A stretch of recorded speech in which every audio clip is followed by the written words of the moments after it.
Speaker N ഷംസീറിന്റെ ഭാര്യ M സഹലയെ സംരക്ഷിക്കാൻ കണ്ണൂർ സർവകലാശാലയുടെ തീരുമാനം വഴിമാറിയെന്ന് പരാതി. 4 വർഷം കരാർ അടിസ്ഥാനത്തിൽ ജോലി ചെയ്ത എല്ലാ അസിസ്റ്റന്റ് പ്രൊഫസർമാരെയും പിരിച്ചുവിടാൻ സർവകലാശാല നിർദ്ദേശിച്ചിരുന്നു.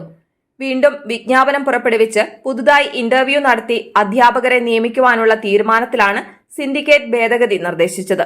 അധ്യാപകർ ദീർഘനാൾ സർവീസിൽ തുടരുന്നത് സ്ഥിരം നിയമനത്തിനുള്ള അവകാശം ഉന്നയിക്കാനുള്ള സാധ്യത തടയുന്നതിനാണ് 4 വർഷം പൂർത്തിയായവരെ പിരിച്ചുവിടാനുള്ള തീരുമാനമത്രേ.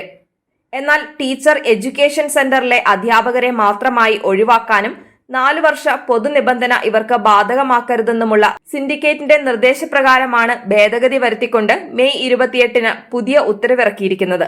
4 വർഷം പൂർത്തിയാക്കിയ അധ്യാപകരെ പിരിച്ചുവിടുമ്പോഴാണ് ടീച്ചർ എഡ്യൂക്കേഷൻ സെന്ററിലെ അധ്യാപികയായ നിയമസഭാ സ്പീക്കറുടെ ഭാര്യയുൾപ്പെടെ ഏതാനും പേർക്ക് സംരക്ഷണം ഒരുക്കിയതെന്ന് കണ്ണൂർ യൂണിവേഴ്സിറ്റി സെനറ്റേഴ്സ് ഫോറം സൂചിപ്പിക്കുന്നു. സ്പീക്കർ ഷംസീറിന്റെ ഭാര്യ സഹല എം 2019 മുതൽ ടീച്ചർ എഡ്യൂക്കേഷൻ സെന്ററിലെ അസിസ്റ്റന്റ് പ്രൊഫസറാണ്.